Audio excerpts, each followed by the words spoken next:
Como moveram pedras de 800 toneladas, sem máquinas? Você já tentou empurrar um carro quebrado na subida? Agora imagine empurrar uma pedra de 800 toneladas. Sim, você ouviu certo. O peso de mais de 100 elefantes africanos. E o mais impressionante, isso aconteceu milhares de anos atrás, sem guindastes, tratores ou qualquer tecnologia moderna. Como nossos antepassados conseguiram esse feito quase sobrenatural? Será que usaram uma tecnologia perdida? Ou será que subestimamos a genialidade das antigas civilizações? Prepare-se para mergulhar num mistério que desafia a lógica, a engenharia e até a nossa própria percepção do passado. Hoje, vamos explorar os maiores enigmas megalíticos do mundo, de Baalbek, no Líbano, ao enigmático Stonehenge, até os cortes perfeitos de Pumapunku, na Bolívia. Antes de começar, já deixa o like, se inscreve no canal e comenta aqui embaixo. Qual dessas construções você acha a mais impressionante? Imagine uma época sem aço, sem motor a vapor, sem roldanas de alta performance. Apenas ferramentas rudimentares, pedras, cordas, madeira. E mesmo assim, estruturas colossais foram erguidas com uma precisão que até hoje nos deixa perplexos.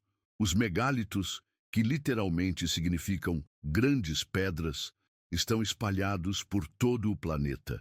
De trilitos de pedra no Reino Unido até blocos gigantescos na América do Sul, essas construções surgem como cicatrizes de um passado que insiste em nos provocar com perguntas. Mas o que torna esses monumentos tão intrigantes não é apenas o tamanho das pedras, é a logística, a intenção, a repetição desse tipo de construção em culturas separadas por oceanos, séculos e idiomas.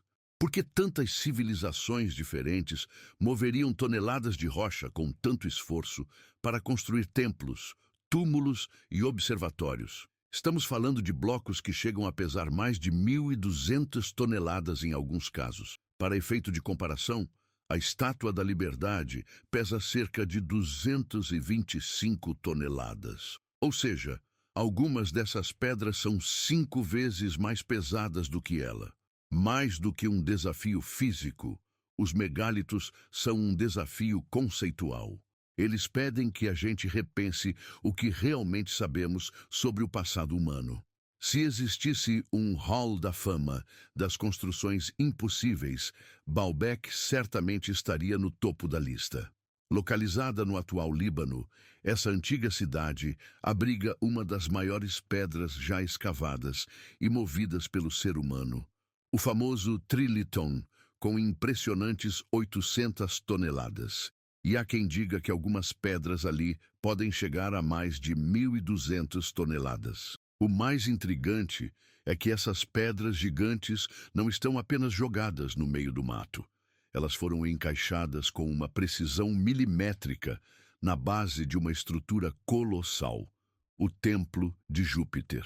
E o mais curioso, a parte mais monumental da base parece ser muito mais antiga que o próprio templo romano, construído em cima dela. Isso fez muitos arqueólogos e historiadores se perguntarem: será que os romanos construíram o templo sobre uma fundação que já estava lá há milênios? E aí começam as teorias, desde hipóteses sobre rampas de areia e alavancas de madeira, até sugestões mais ousadas, como o uso de técnicas hoje perdidas, ou mesmo a influência de conhecimentos alienígenas. Calma, a gente vai falar disso já já, com ceticismo e ciência, claro. Mas vamos aos fatos. Para mover uma pedra dessas, mesmo com a tecnologia atual, seria necessário um guindaste dos maiores do mundo. E ainda assim, seria um trabalho extremamente delicado e arriscado. Então, como foi possível há milhares de anos? Os estudiosos mais conservadores falam em um sistema de roletes de madeira, alavancas, força bruta de centenas de trabalhadores e o uso da gravidade de forma engenhosa. Mas mesmo esses cenários exigem uma coordenação logística e conhecimento de física que, honestamente, surpreende até engenheiros modernos. E essa é a beleza de Baalbek. Ele não apenas impressiona pela escala, mas por provocar uma pergunta incômoda. O que realmente sabíamos sobre nossos ancestrais? Quando falamos de pedras que pesam centenas de toneladas sendo movidas por povos antigos, é quase inevitável ouvir aquela frase clássica: eles sabiam algo que a gente esqueceu. Mas será mesmo? Estaríamos diante de uma tecnologia perdida? Ou simplesmente subestimamos a engenharia e criatividade dessas civilizações? Antes de irmos direto para os antigos astronautas, vamos considerar o que a ciência diz. Existem três grandes hipóteses para explicar o transporte e a colocação desses megálitos: técnicas de alavanca e roletes de madeira. Essa é a teoria clássica. A ideia é que grandes troncos eram usados como rolos sob as pedras, e com força bruta elas iam sendo empurradas. Mas há um problema. Para pedras tão pesadas, o atrito e o risco de esmagar os troncos seriam enormes. Terraplenagem e rampas de areia ou barro, uma das mais plausíveis. Os antigos poderiam ter construído enormes rampas de terra compactada para levar as pedras até o ponto desejado, depois desmontando a rampa. Parece simples? Tente fazer isso com uma pedra de 800 toneladas e você entenderá o desafio. Uso de líquidos ou vibração para reduzir o atrito. Algumas teorias sugerem o uso de lama ou mesmo vibração para movimentar as pedras mais facilmente. Essa ideia é inspirada em experiências egípcias que mostram que um pouco de água pode reduzir muito o atrito na areia. Mas e as teorias mais ousadas? Sim, há quem fale em antigravidade, em som como ferramenta de levitação, como os monges tibetanos que dizem mover pedras com cantos, ou até visitas extraterrestres que ensinaram essas técnicas. Embora não haja nenhuma evidência concreta para essas ideias, o fato de essas estruturas ainda serem tão difíceis de explicar alimenta esse tipo de especulação. A verdade pode estar em algum lugar no meio. Talvez essas civilizações tivessem um conhecimento empírico de física, equilíbrio, materiais e logística que simplesmente não sobreviveu em registros escritos. E isso por si só já é fascinante. Revela um passado onde inteligência não dependia de computadores, mas de observação, tentativa e erro, e uma boa dose de engenhosidade coletiva. Agora vamos cruzar o mundo. Do Líbano, saltamos para a Inglaterra e depois para a Bolívia. Parece exagero? Não é, porque os padrões se repetem. E isso é o mais intrigante. Começando por Stonehenge, talvez o mais famoso dos megálitos. Um conjunto de pedras gigantes erguidas há mais de 4.000 anos. Algumas delas pesam mais de 40 toneladas e foram trazidas de até 240 quilômetros de distância. Sim, isso mesmo, centenas de quilômetros. Sem rodas, sem trens, sem caminhões. Stonehenge provavelmente foi um observatório astronômico, alinhado com os solstícios. Mas o que intriga é como os construtores transportaram e ergueram aquelas pedras em pé e ainda colocaram outras em cima, em um formato que sobreviveu por milênios. Tudo isso sem argamassa, só encaixe e equilíbrio. Agora vamos ainda mais longe, para Puma Punku, na Bolívia. Ali, a coisa ganha contornos quase surreais. Puma Punku é um dos sítios arqueológicos mais misteriosos do planeta. Blocos gigantescos de andesito, uma rocha extremamente dura, com cortes retos e encaixes em formato de H, como peças de um quebra-cabeça de pedra. Detalhe, com uma precisão que, em muitos casos, parece ter sido feita com ferramentas industriais. E o mais bizarro, as pedras parecem ter sido jogadas no local, como se uma força colossal as tivesse arremessado.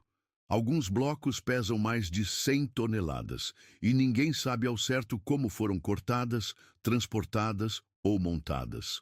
Aqui o padrão se repete. Civilizações que aparentemente não se conheciam, separadas por continentes, fazendo coisas inacreditavelmente parecidas. Coincidência? Influência de uma cultura-mãe perdida no tempo? Conhecimento transmitido oralmente por milhares de anos? São perguntas que ainda tiram o sono de muitos arqueólogos e encantam milhões de curiosos. Mas há uma certeza. Essas obras desafiam a ideia de que o passado era primitivo. Mostram que em várias partes do mundo, em tempos diferentes, o ser humano se superou e deixou para nós enigmas que resistem ao tempo. Depois de tudo isso, fica uma pergunta inevitável. Quem eram esses povos que moveram pedras impossíveis? E o mais importante, por que fizeram isso? Quando olhamos para os megálitos, é comum pensar primeiro na força bruta. Mas talvez a maior força dessas civilizações não fosse física, fosse intelectual, cultural e espiritual. Essas construções exigiram muito mais do que músculos. Exigiram coordenação social, planejamento a longo prazo, conhecimento de astronomia, engenharia e, acima de tudo, um propósito coletivo muito forte. Afinal, ninguém arrasta pedras de 800 toneladas só por diversão. Havia algo em jogo, crenças, mitos, religiões e uma profunda conexão com o cosmos e a Terra. O que essas obras nos dizem é que nossos ancestrais estavam longe de serem primitivos. Eles eram observadores atentos da natureza, engenheiros da intuição, arquitetos da vontade coletiva. E mesmo sem escrever manuais ou deixar planos detalhados, deixaram mensagens em pedra que atravessaram milênios. Mensagens que talvez não possamos traduzir totalmente, mas que sentimos. Ao olhar para Baalbek, Stonehenge ou Pumapunku, sentimos que há algo ali que nos conecta com o mistério de sermos humanos. E talvez essa seja a maior lição dos megálitos. Lembrar que a história da humanidade não é linear. É feita de saltos, quedas e brilhos que ainda não conseguimos explicar totalmente, mas que nos convidam a continuar buscando. E aí, depois de tudo isso, você ainda acha que nossos ancestrais eram atrasados? Os megálitos são mais do que pedras gigantes. São monumentos à persistência, à engenhosidade e ao mistério. Eles nos lembram que há capítulos da história humana que ainda estão sendo escritos, não com tinta, mas com perguntas. E talvez seja isso que mais fascina, a ideia de que ainda há muito para descobrir, que o passado ainda tem segredos para revelar, e que ao explorá-los, a gente se aproxima não só do que fomos, mas também do que podemos ser. Se você curtiu esse mergulho profundo pela história e ciência dos megálitos, deixa o seu like, compartilha com aquele amigo que adora um bom mistério e comenta aqui embaixo. Qual dessas construções você visitaria se pudesse? E claro, se inscreve no canal para mais vídeos como esse. Toda semana a gente volta no tempo para entender o presente, com ciência, história e aquele toque de assombro que só o conhecimento pode causar. Até a próxima!